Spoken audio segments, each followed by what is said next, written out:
Awesome. Well, our next talk here is Naomi Brockwell. I met her a couple years ago here at ToorCamp and quickly discovered that she's working on a lot of really cool stuff related to privacy and just informing people on, all the technologies out there and how to protect themselves on the internet. And so I'm very excited to have her here today. If you don't know, she's the president of the Ludlow Institute, which is a nonprofit focused on helping people protect their privacy. She's also the creator of, on MBTV, a YouTube channel with 1 million plus subscribers across various platforms, and also the lead drafter of HR 8470, the Surveillance Accountability Act, introduced to the U.S. House on April 23rd, 2026. The bill closes the third-party doctrine loophole, bans warrantless ALPR, biometric and location dragnets, voids contractual waivers of Fourth Amendment rights against the government, and creates a private right of action against federal agents who violate the Fourth Amendment. So all sorts of awesome stuff. So please welcome Naomi to the ToorCamp stage. Hello, hello. So thank you all for being here. I think that privacy is one of the most important battles to fight right now, because I see the trajectory that we're going in, and we're kind of heading towards surveillance dystopia. And the worst part is that most people don't quite realize it's going on. So my institute focuses on giving people back control over their digital lives. So we try to find ways where that control is being stripped from them, and then we teach them how to use tools where they can just simply reclaim that control themselves. We work a little, as David said, on the policy front as well. Ultimately, I believe that policy isn't going to save us. It will slow things down long enough, hopefully, that we can get tech up and running. That will save us, and ultimately the solutions are going to be technical. But I do believe we have to fight on all fronts right now, because things are really moving very fast. So I'm going to start on a more optimistic note, and I'm going to try and frame my surveillance dystopia hellhole presentation in a positive light. So let's see if I can succeed. So I'll start off by talking about ToorCamp. As was already mentioned, I came to my first ToorCamp 2 years ago, and it was incredible. And I feel like this camp in particular really epitomizes hacker culture, because it's wild, like the whimsy and just the joy that everyone here brings to wanting to create and build and break things apart and rebuild them into something of their own choosing. You guys are not satisfied with tech as it is. You're like, well, this tech is great, but what if I break open the box and then add a bunch of plugins and add some wires and connect it to an entire campsite? And so it's just so wonderful. And I just I know that people will probably be watching this who haven't been to ToorCamp, and to them I would say absolutely come, because just an anecdote, I remember just kind of walking around my first year, and suddenly a phone starts ringing, and I'm like, I'm in the middle of a forest, why is there a phone ringing? And then I noticed that the phone has deer antlers, and it's like, is it for me? What am I meant to do? So yeah, I went and picked up the phone, and the person on the other end, in a very serious voice, very serious 7-year-old, I'm sure. Hello, can I please have a deer fact? And I was like, what? And then lo and behold, I realized there's a book of deer facts right there. So I'm like, oh, okay. Female deers are called a doe. They're like, thank you very much. And they hang up. And it kind of sums up just how beautiful this place is. You have a very self-aware, an entire kind of village dedicated to bureaucracy. What? So you take the drudgery of life, the worst things, the paperwork and the rules, and you turn it into something where, we repackage it with a wink and we make it into something fun. So that's the kind of culture that we need right now. We need people who are builders. We need people who are creative. We need people who want to understand how things work, who aren't just happy with the status quo and just taking what is given to them. They want to make things their own. We need those people with high agency. And so I think that hacker conferences in general have very high agency people, because there's no way you would lug, a 1970s computer on a ferry along with 5 phone booths, to an island. And, no one does that unless they are high agency people. So right now we need high agency people, high agency builders, curious people, because we've got a giant battle ahead of us, right? But the people in this tent are exactly the kind of people who I think can save the world. And you may think, there are only a handful of us, and we're up against every other force in existence. So in this talk, basically what I'm going to talk about is, first of all, why we're losing the war on privacy right now. We'll talk about how this front has escalated and the different areas where it's escalated so we can pinpoint what the problem is right now. Then I'll talk about what's at stake, because I'm not going to take it as a presumption that we're all on the same page about why privacy is important. I mean, this is you guys are self-selecting, obviously, but I talk at way too many conferences where the entire presentation has to be explaining why privacy is important. So I definitely don't take it for granted that people understand that. For me, privacy is the foundation of a free society. You just cannot push back against power unless you have the protection of privacy. So I'll go into detail about what's actually at stake if we don't course correct. And then I'm going to explain how to win. And luckily, we have an entire history of hacker culture to learn from. We have incredible battles that were absolutely unwinnable. Like, there's no way you can look back at some of these battles and say, like, oh, yeah, the hacker guy is obviously going to win this. And yet they did. So let's look at their playbook. Let's look at what they did. How were they able to create the groundswell that they did? How were they able to go against forces that seemed so much more powerful, had so many more lawyers, had so much like more resources at their disposal? So I'll talk about what that playbook is and how you guys might be able to utilize that. Again, high agency people here, so I feel like I can just kind of give you this stuff and you'll be like, great, that's percolating now. Let me go and proliferate those ideas and build. So let's talk about the serious, depressing stuff. So the war has just escalated. And the way I see it, it's escalated mainly on two big fronts. So the first one is AI. And I believe that tech is neutral, you know, it could be used for good or bad, but we have seen just huge resources hijacking powerful compute, you know, AI for surveillance capabilities. And we haven't seen that same usage of this powerful compute for building privacy tools on the protection side of things. And it's a little bit worse than that because, as you all know, I mean, it's not just AI. AI is kind of like, 10x'd it. But we've all seen the collection of data in the digital era just ramp up and up and up. And then you get AI on top of that, which just makes everything explode. So let's talk a little bit just about the data collection side and give you kind of idea of like what's going on right now.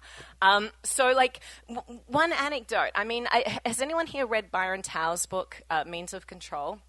Really great book. All right, so he's a journalist who sued the government many times with FOIA requests to try to get information about data collection and like hidden surveillance. And what he found was he kind of talks about these four epochs of data collectors. And the fourth epoch is these SDKs. And this idea that, you're going to build a side app like you in your spare time, build a compass app. And then suddenly 1 million people download it because they're like, yeah, I love compasses. They're really cool because they're so popular. And then, suddenly you're this app developer who's like, cool, I have a popular product. Well, you will invariably get someone reach out to you saying like, hey, I really like your compass app. I'll pay you $1,000 a month to just put this SDK, just put these lines of code in your app. And we're just an analytics company. And you'll get paid. And that app developer has gone from learning how to make apps and a side project to suddenly monetizing this side project.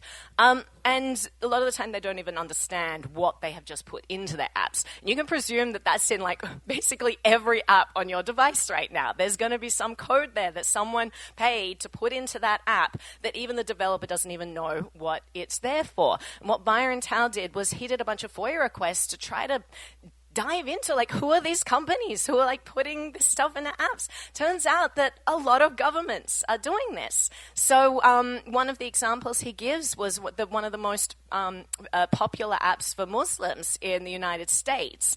And it turns out that it was just harvesting all the location data and contact data and everything from every Muslim who downloaded this app. And it was a government shell company in the United States that was doing this.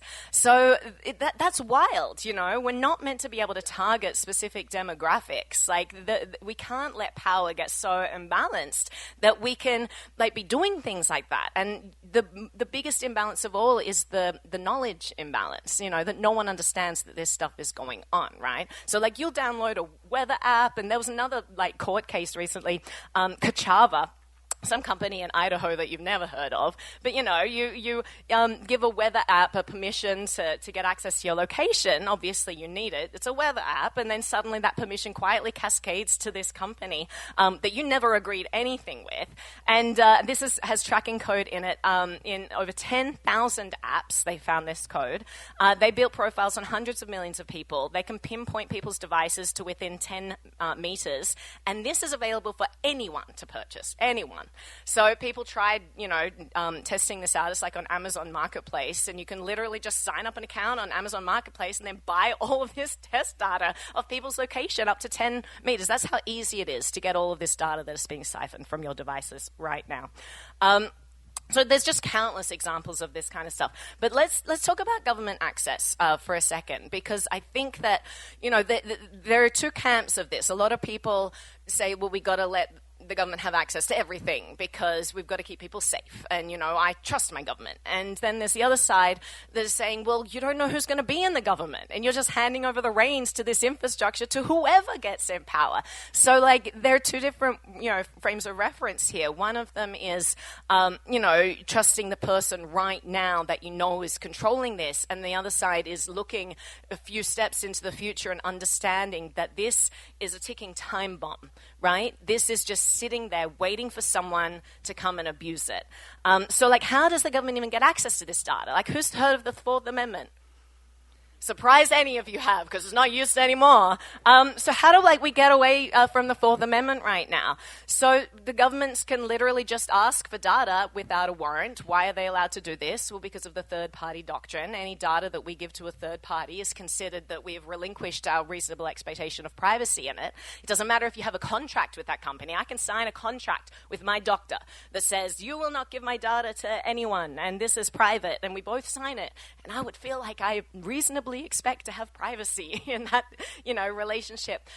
Under Fourth Amendment law, you actually don't. Fourth Amendment law does not take into account any contractual agreement you have with a company. They override it and say, no, it doesn't matter if you have a contract, you've relinquished your protection of privacy there, we can get access to that. So sometimes companies will just hand it over if the government asks nicely. Sometimes they're just subpoenas. You do not need a judge to sign off on a subpoena. You just need mild curiosity. I would like this data. Permission slip from me to you. This is from them. They gave themselves permission. I better do it. So the third-party doctrine is like a giant loophole in Fourth Amendment rights in the digital age, because the entire internet runs on third parties. So we first of all migrated our lives into digital data points, and then it became just this treasure trove that anyone can get at. Also, there's things like FISA 702. You might have been watching some of the debates going on right now where, some people are trying to do a clean reauthorization of this. This is a sweeping law that just allows a lot of data to be swept up in the database that anyone who has access to 702 data can query at any time, basically. So it's data that is meant to be incidental. So FISA 702 is specifically targeted to foreign communications. The problem is that foreigners often will talk to Americans. Anytime it's between two people, one of them is in America, you're getting a bunch of American data in this 702 database. And unfortunately, this has just seen a rampant abuse. So the last count is 350,000 queries that had nothing to do with foreign surveillance or national security law, from just domestic criminal law investigations. That's what this is being looked for. Looking for, you search this database using identifiers like your name, your email address, and they're all just searching Americans in this database. So 350,000 was the last one. In 2025, it rose by 35%, the number of searches of this queries of this database. So this is a big loophole as well. And then purchasing it. They're just buying the data. So who even cares about any of these loopholes? At the end of the day, governments are just buying this. Now, why am I focusing on governments right now? Because, we've got corporations who are doing this, who are abusing us, who are abusing our trust, who kind of exploiting our data. Well, I'll explain why. We have a few anecdotes. So currently, ICE is paying Palantir $30 million to build a platform called Immigration OS, right? They have signed over $80 million in ICE contracts in a single year. This is like a private company and a government just saying like, hey, let's do this together because we'll be stronger that way. So one of its tool, Elite, reaches into Medicaid records to pull out maps where targets live. Medicaid data should not be accessible or like be able to be sold and used in this way. So ICE got access to the personal data of nearly 80 million Medicaid patients. So this is a health program that people trusted with their information, and it was quietly turned into a targeting system. So that's kind of an idea of how this stuff can be used, right? Government is not a monolith. It has all these different departments. They have sometimes competing purposes, you know, and a lot of people really want access to what you guys are doing every single day, who you are, what your beliefs are, whether you might be problematic in the future. Another example, who has heard of flock cameras? I hate flock cameras. All right, so we got like, 80,000 cameras that we know about, but we don't even know about these cameras, right? Because every time someone puts up a website trying to, you know, pinpoint, like if you see a camera, put it here, the CEO of Flock calls everyone like a terrorist, say you guys are domestic terrorist organizations, because they want knowledge about how they're being tracked. Like, this is wild that the narrative has flipped like that. People should have the ability to know when they're, you know, getting pictures of them taken everywhere they move.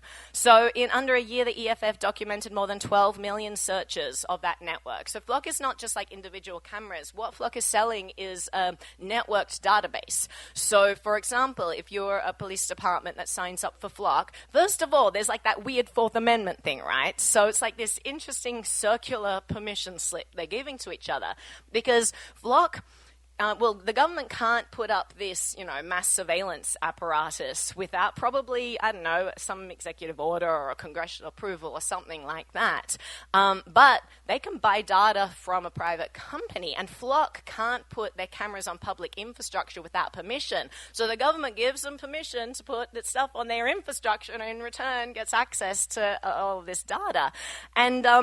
And what then happens is, if you're a police department that opts into this database, you share all of your Flock data with this giant, you know, data map of the entirety of the United States, and you get access to everyone else who has opted into this process. So it becomes this comprehensive database tracking the movements of every single person in this country, basically. You know, we're ramping up fast, even the areas that don't have cameras. You can imagine that it's going to go real fast. Like, this is, well, I don't even know, $1 billion company at least, but it's huge, this whole apparatus. So, like, what does that mean in an ordinary day? Well, like, okay, so you want to drive to a protest movement and you think you're being smart because you have a burner phone? No, that's out the window. Like, you're now in a database. We have, like, all this footage from people at protests where you have, like, you know, people saying, you're now in a domestic terrorist database, as if it's some, like, joke that they're not allowed to protest anymore. Like, it's terrible.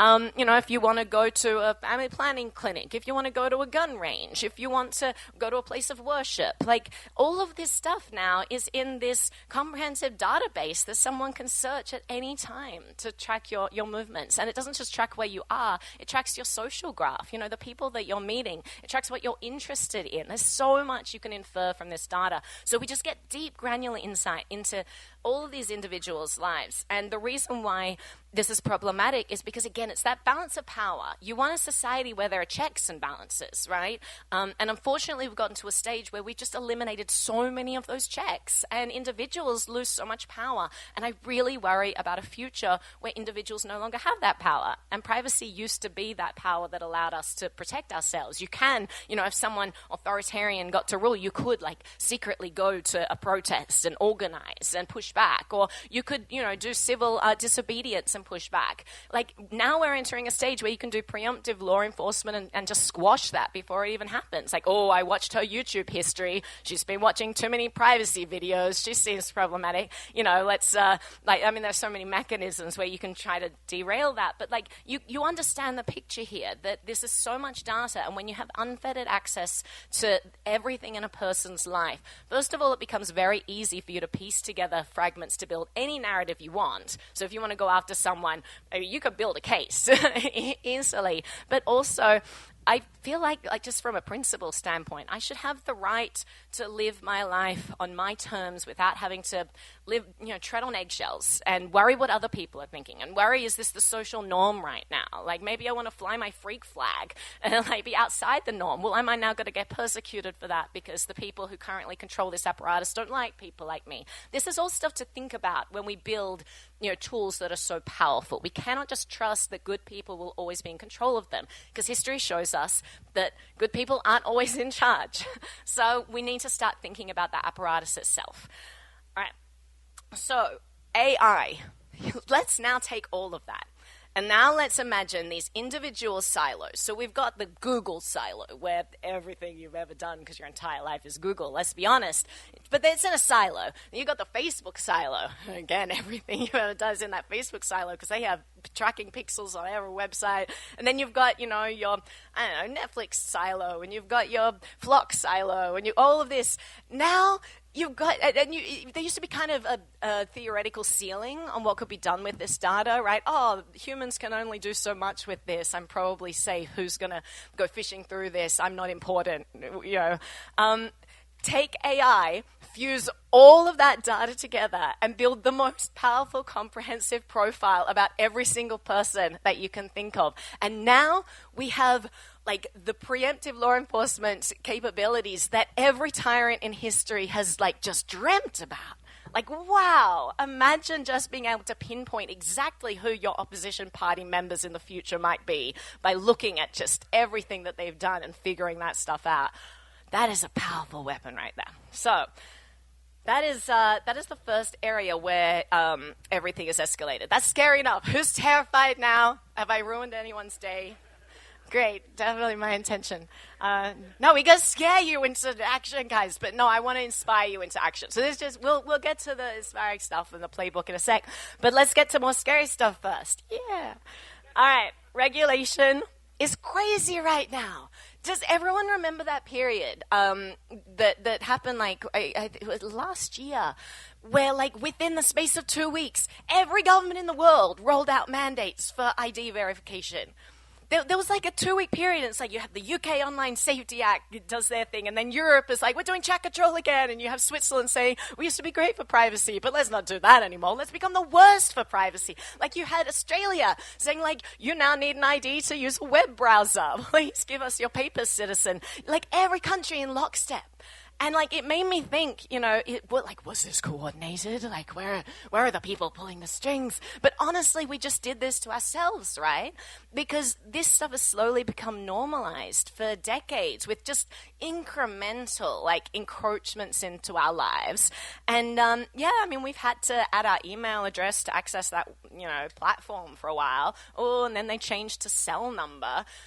First you could have any number, but then they made it cell only, so you can't use VoIP. And we just slowly got used to all of these identifiers, like little modules being put on top of our entire internet experience. So by the time all of these mandates came out, we were all like, well, I'm already handing over my ID anyway. Like, why does it really matter? Like, can you imagine if they tried to roll this stuff out 10 years earlier? We would have been in the streets. We would have been like, absolutely no way will I give my ID so I can browse the internet. Like, I have the right to look at stuff that I want to look at, like my cat photos in private, And instead, this stuff, I think, happened because it was time. They could do it, so they did do it, So some of the laws, I'll just go through quickly. Some of this stuff we're up against. So Texas has the App Store Accountability Act. It's requiring Apple and Google to verify the age of every user before an app download. And remember, all of this is being focused on children, right? Because you always need to package the stripping of your rights in something that is favorable. And I want to protect children. I just don't think this is the way to do it. And I think this hurts children.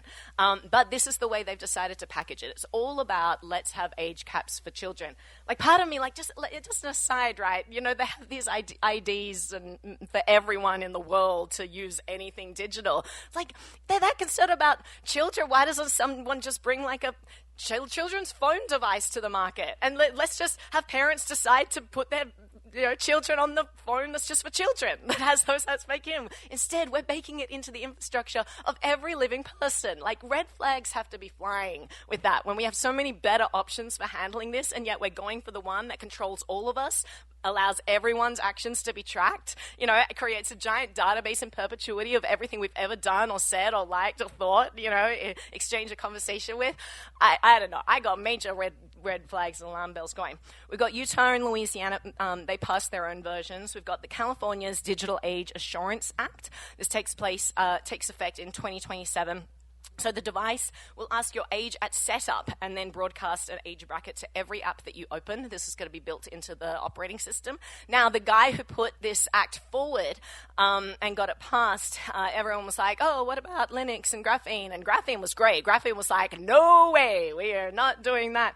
And then there were even some people who, they launched something called Ageless Linux. Who's heard of that?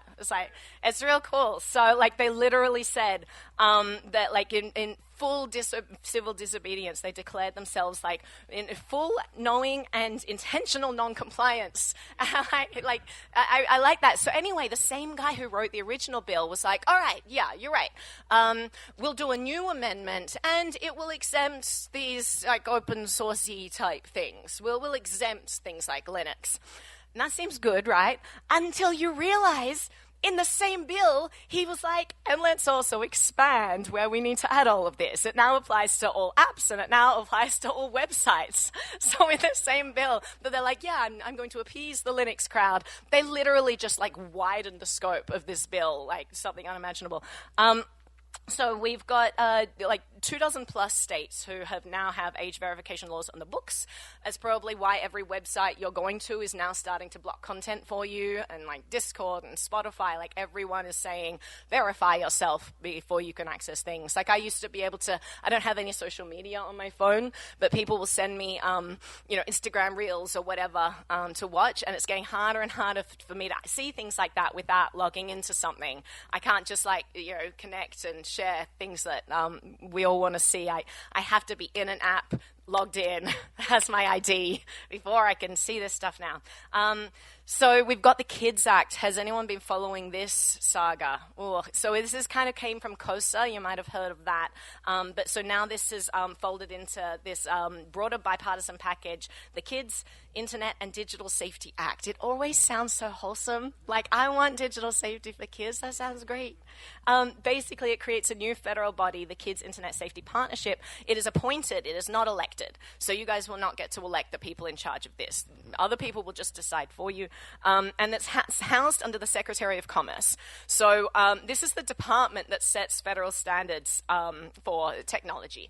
And NTIA, which is the Internet Policy Arm. So this has been housed directly.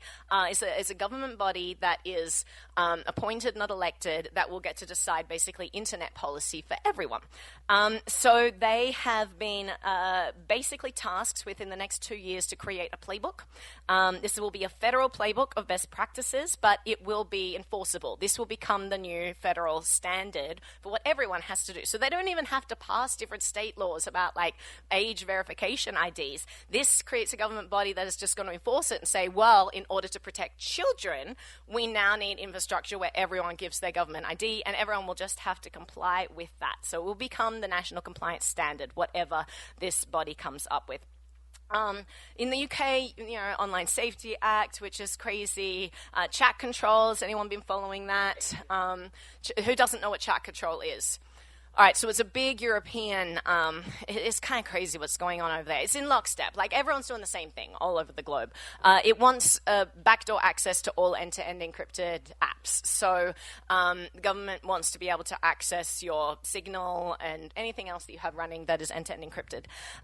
And so they keep fighting it. And basically, in order to get this passed, you need enough member states to sign on to this. And there was all this stuff where it partially expired. It's been an ongoing debate. But what's crazy is like, it keeps getting voted out. And then like a week later, they'll be like, all right, let's have another revote. I was like, wait, you just had a vote and we just won. And then like a week later, they do another one. And then it loses again. But this time they managed to get one more state. Like Denmark decides to flip or whatever. Finland decides to flip. And so they just keep putting it up for vote. They are just, it doesn't matter what the people want. The politicians have decided we want this and we're going to keep pushing it until we get it passed. Like, it's just such reckless, disregard for the people that they're meant to serve, So I don't know. It's wild what's going on over there. They're currently in closed-door negotiations between like 3 EU institutions, and they will reconcile the differences between their various chat control laws and come up with language that they all agree with behind closed doors, and then they'll put it out to vote again. So that's going on. You've got the Digital Services Act verification, same thing. Australia, same thing. You now need an ID to access a browser there. We've only enforced the social media ban so far, but now they're currently working on adding that to browsers as well. So it's, now they just got to write the law that says what standards you have to apply to show an ID before you can use Google search. It's just wild.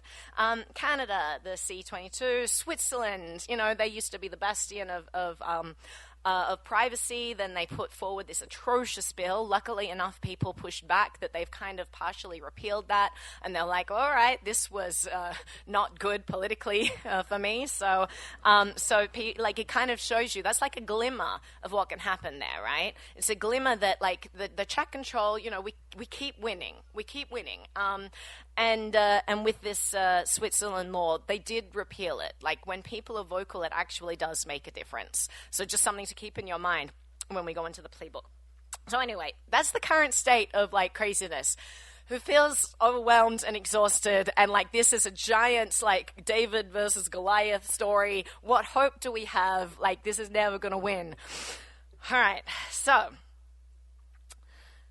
I should go in. This should be the moment where I have good news for you. But instead, I just want to double down. Let's talk about what's at stake, right? Because this is important. We need to let's feel really riled up about this, okay? Like, privacy is the foundation of a free society, okay? I agree with whatever that siren. That's good ambience. The warning bells are ringing and we're ignoring them, guys. Think about how society functions, okay? You give a group of people enormous power and you give them the trust. And with that, the responsibility, where you say, I am giving you this power, but there's responsibility that comes along with that. You're not going to abuse it. And it's interesting because there's the 250th of the Declaration of Independence right now. So I kind of like to look at what was going on in the UK when all that was going down. Like, just atrocious, totalitarian searches into everyone's lives. That's why the founders wrote the Fourth Amendment. We got all this kind of context that kind of shows, right now, currently, you see tyrants all over the world abusing power. There's so much at stake right now. But basically, in that society, in that kind of contract, you want to have self-correcting mechanisms. If you are going to give an entity a lot of power and say, I'm trusting you with this, don't abuse it, and if you do, we're going to elect different people. That's kind of how democracy is meant to work. And then in that situation, if someone bad comes to power, we have these self-correcting mechanisms that help us readjust. So what are the self-correcting mechanisms? Well, we've got things like whistleblowers, we've got investigative journalists, we've got independent media, we've got opposition parties, we've got protest movements. All of these things help us balance those scales and make sure that people could be held accountable if there's abuse of power. What happens when you strip a society of privacy and everything they do becomes monitored and tracked? And, there's inference done on it. You figure out patterns. You learn about people. You get granular insight. You lose those self-correcting mechanisms. What investigative journalists can do their job if a government that they're meant to be blowing the whistle on knows their every move? I mean, that's why movements like Laurent Richard, what's his? Anyone know what I'm talking about? The journal Forbidden Stories, that's right. So Laurent Richard has this great organization. He's the one who first blew the lid off Pegasus and this mercenary spyware that every government loves using. So he set up an entity where there were so many countries where journalists were just being killed. Like there's an entire Wikipedia page of all the journalists that have been killed in Mexico, right, for talking about cartels and government corruption. So he had created this entity that was like, let's become this like unified block of journalists, so that if like you can let people know you've signed up to be part of this Forbidden Stories group, and if anything happens to you, you will be constantly putting your information into this locked box, and if anything happens, every other journalist in this consortium is just going to release that information anyway. So it just takes away that incentive to target the individual voices. So these are the kinds of self-correcting mechanisms we can build in a society that can help keep that balance of power, keep those checks and things like that. But again, like if you're uploading to some box and that box no longer has end-to-end encryption and the government's looking at it, like they're just going to silence everyone. Like you can't have this kind of a working accountability system in a world without privacy. You know, you can't have autonomy of thought without privacy, because suddenly if everything you like, gosh, if people knew my search history, they'd be like, she's crazy and likes cats way too much. So like, you know, it's like you just need that sacred space in your life to build who you are without having to always be at the whim of thinking about how my actions will appear to someone else. When we know we're being watched, we self-censor, we change our opinions, we become a more conformist society. So that means that whatever the mainstream narrative is, it wins, because people get scared to step out of those bounds, and especially in a digital age where it's all permanent, right? We no longer have ephemeral conversations that disappear and we can change our mind, and, you know, we all have fallible memories, and it's kind of nice in a way because we can grow and evolve and learn and change our opinions. Now we have our digital identity etched in stone forever, and we just keep building on it. So now it doesn't matter if you've changed, someone will go back, 20 years in time and see like, oh my God, do you know what she used to believe 20 years ago? Like, people are fallible. Like, we make mistakes. We go through our entire life growing and trying to learn and trying to do our best, and we do like dumb shit all the time, right? And so like it's really bad when we get these permanent repositories of everyone that we used to be. It stops us growing as a society, and it makes society static. Now no one can push back against bad laws. They're kind of like etched forever. Whoever's in charge gets to decide that instead of people changing that. So that's kind of what we're dealing with right now. Like, if we don't reclaim the right to privacy and protect it, we're moving to a very dark place where society is going to get more and more self-censoring, scared. It's just not going to be a good way to live. It could go really dark, but even like best case scenario, we're kind of ripping apart the social fabric right now by not giving people that autonomy and freedom of expression. So it's something to keep in mind as we all kind of think, I've got nothing to hide. Well, it's not about whether or not you think you're important or have anything to hide. It's whether you want to create a world where no one ever has the option of privacy anymore. That's the battle right now. It's understanding, like, am I feeding a system and a future where privacy is no longer something we can even choose if we wanted to, if we did feel like we were important. Like, we don't want to take that choice away. That's kind of the current battle right now, because it's about to disappear. Right? We're at the precipice right now. So, is everyone ready for some good news? Yeah, I'm ready for some good news. How do we win this, right? Giant battle, more money and lawyers and resources than any of us. We're just a group of ragtag hackers, what can we even do? Well, luckily, history provides just rich examples of ragtag hackers who fought and won against like the most powerful entities in the world. Let's look at their playbook. Let's look at how they did it. Let's learn from them. Let's get inspired. So, Phil Zimmermann is a great place to start. Who knows about Phil Zimmermann? All right, what's he famous for? BGPs. Pretty good. All right. So Phil Zimmermann was in a battle with the government for 3 years. He created what would become the most popular email encryption software in the world. And he decided to release it open source. Now, unfortunately, the government had other plans, and they were like, no, you cannot let other countries get access to encryption because we need access to all of that. We regulate this as a munition. So you putting open source code that protects your emails is equivalent to selling bombs to all the countries of the world. It's wild. But they really considered this a very, very powerful weapon. And what happens when you release a thing and you're just like a single person who wrote some code and was like, I'm anti war and I am pro-protest, and like Phil Zimmermann was really into that kind of activist culture at the time. He's like, I just want people to protect themselves and like be able to protest privately and safely. And then the full force of the American government is like, no, you cannot do that. That's like a giant, David and Goliath story. There's no way Phil is going to win in this scenario, right? Which is why Phil is now in jail. No, he's not. He won, guys. Here's how he won. All right.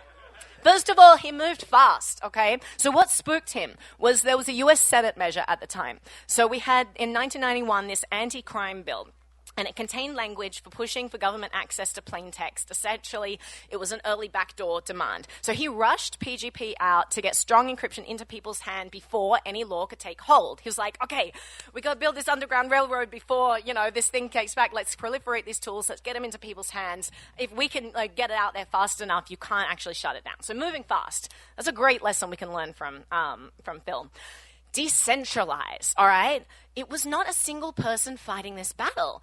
Phil started it, and he was kind of like this front person. But everyone at the time, you had this entire hacker culture who was like, no, we understand the importance of strong encryption. Like, this is so important. And they were so forward-looking. They were looking at the future where, everyone is going to be doing things digitally. We're going to do commerce digitally. We're going to send messages digitally. We're going to, FaceTime our parents. They probably predicted FaceTime, I'm sure. They were very forward-looking. So everyone kind of joined forces. And they were like, no, this is a giant battle. We all need to, all hands on deck. What can we do? So, for example, they figured out how to, compress the RSA algorithm down, small enough that it could fit on a T-shirt. So you had a guy called Adam Back who just started printing T-shirts with this code. It's like, can I export this T-shirt then? So you had people doing that. You had people like Samir Parek, who went to Australia, and then he just hired cryptographers there to rebuild, strong encryption from the ground up. So they ended up writing OpenSSL. You had Zimmermann actually print everything into a book because it's perfectly fine for you to export books. And what's more, he partnered with MIT on this. So now this was an academic textbook. So this is totally fine. So now they exported all of that. So that's that kind of out of the box thinking. That's why this crowd here is perfect. If we can see a problem and we think it's important enough, you guys have every creative tool in the world where you can think of ways that we can be pushing against this. So they came up with all kinds of wild ways, and they got everyone working on it. This was not a single person's effort. It was everyone doing whatever their skill set was, whatever their edge, and they contributed what they could. And it was fantastic.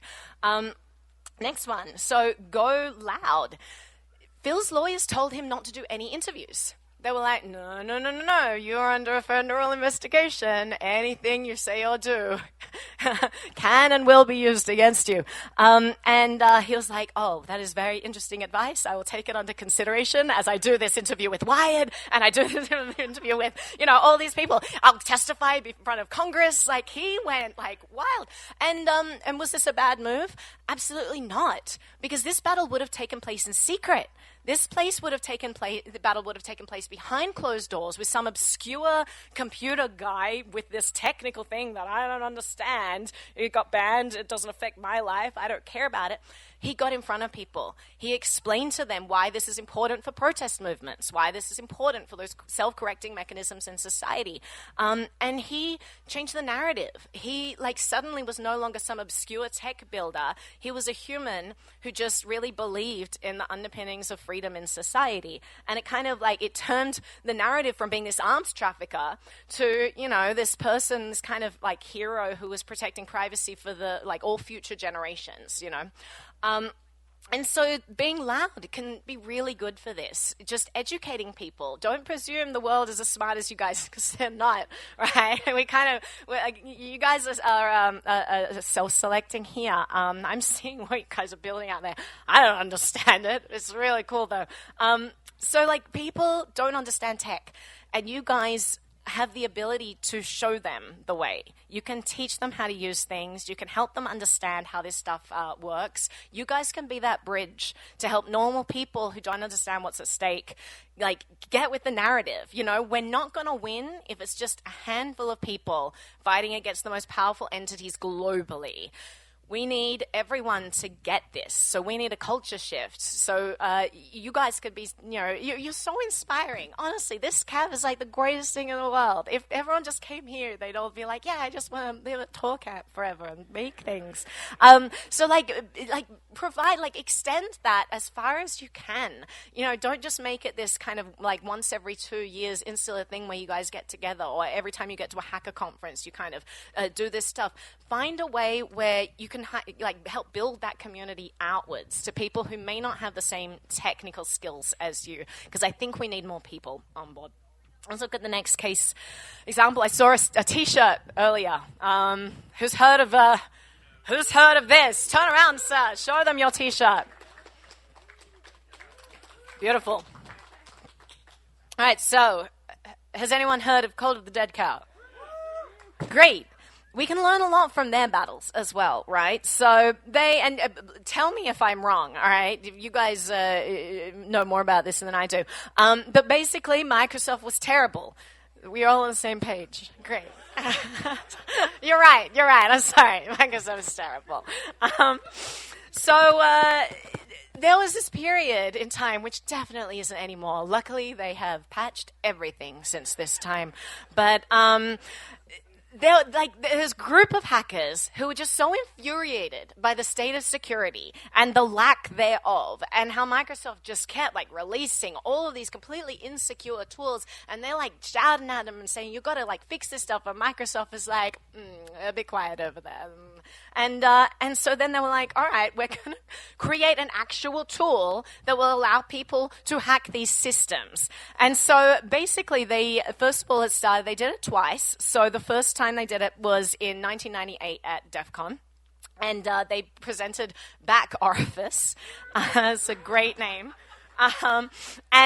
Basically, if you run this on a Windows 95 or 98 machine, you could control the computer from anywhere. You could read its files, you could log its keystrokes, you could watch its screen, and the user would have no idea that this was going on. It would be completely hidden from whoever was doing this. So did they win after this? No. Windows turned around and they were like, well, this isn't a problem with our software. It's a problem because you installed malware. It was interesting because what Cult of the Dead Cow was trying to explain to people, and again, it was technical, so they couldn't quite get the wording out, and normal people who were using Windows 95 and 98 couldn't understand this. They're trying to explain, no, the entire infrastructure of this system is insecure. There's no separation between programs, there's no permissions, there's no privilege boundaries. There's this single system with a home user design. It's all accessible, which means if someone gets access and you were trying to sell this product as access to the internet, all the branding was around this is your gateway to the internet, they're going to download malware in 2 seconds and people will get access to everything on their devices. Let's just build the malware, we'll hand it out on a bunch of CDs, give it out at DEF CON, and we'll show you how dangerous this is. So Microsoft tried to spin that. They came back the next year with Back Orifice 2000, kind of like a nod to the fact that Microsoft put 2000 at the end of everything. And so this time they also target it towards corporate machines as well. So what are the lessons that we can learn from all of this? Well, they use their technical skills to build a demo. Sometimes people just don't understand if you're shouting about things, but if you build a demo, you can actually show, no, this is a huge issue. You need to protect this. You can't deny a tool that hundreds of thousands of people are already running, right? So technical skills are a superpower that all of you guys possess.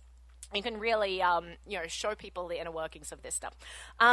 So they anticipated the spin that Microsoft would have around this, and they kind of preempted it, and they got kind of in front of that narrative. I would say there's an interesting lesson here, because you think about this. This is a damaging tool, right? So, like, my advice isn't necessarily like go and build hacking tools and break open everyone's computers. Like, that's probably not the lesson here. I think we can learn a different lesson from this, because actually the fact that people ended up installing pretty dangerous malware on their computers and getting stuff hacked and there was some damage is an interesting lesson, because I feel like Cult of the Dead Cow kind of gave Microsoft an easy pass there. It actually allowed them to be vilified. So I think we can be smarter than that, when we go and do whatever we're doing. You want to make sure you're walking a line and you understand you're going clear-eyed into whatever you guys do, to understand, like, well, I don't want to hurt people. I don't want to, like, damage things, but how do I make a strong enough message